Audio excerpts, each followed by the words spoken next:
For me, the concept behind the artworks generally develops at exactly the same time as the visual side of it. It's really important to me that the work has innate and visceral kind of immediate aesthetic beauty, or not necessarily beauty, but an engagement for people. But it's also important that it have some substance and some concept behind it. But my ideal presentation of work is something that you can walk into and enjoy for the experience of purely looking at art, but at the same time you can then dig deeper and find out more if you choose to. So the work for the exhibition came about quite gradually and organically, and in recent years I've changed my practice a little from planning everything and approaching it like a designer to instead generating work that feels right, and then as the process goes along I end up discovering that certain relationships happen between objects that I've created, and then when I start thinking about the concepts that underpin those things get tightened up. So this show really started with the jets and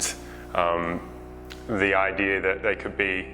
this kind of stand-in for a lot of what I feel like is my experience of the world, both the real and the virtual world, where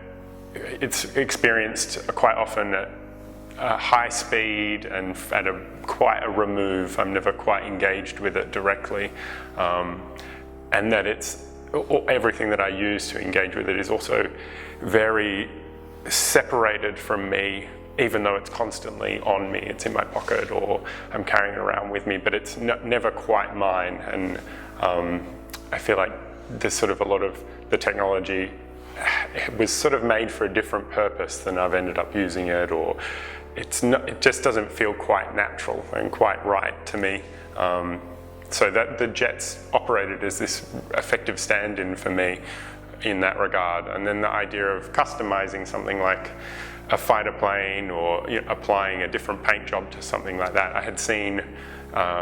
something in a download for a video game where you could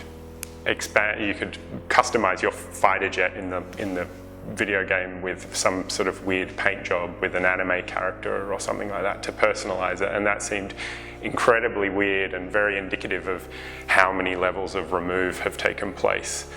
in the process. That you would use some technology like painting a fighter jet, originally designed to camouflage the jet to make it harder to see. You would use that to identify yourself and make yourself visible and more unique, and also that it became this object of fun rather than an object of war or any sort of. It lost all of its political aspect and its militaristic aspect, which I think is a pretty good summary of what's happened in the growth of the internet as well, and a lot of other technologies like GPS and things like that we use. I grew up before the internet, and then I grew up with the internet, and I started using it when I was quite young, but I remember enough of my experiences prior to it that the things that I did and the experiences that I had in the real world that were non-virtual left artifacts behind them. So I think I've been constantly interested in how can all of the experiences I've had virtually, which probably add up to more than those I've had in the real world, how can they leave any meaningful artifacts behind, and how can I have a more substantial human interaction with those things?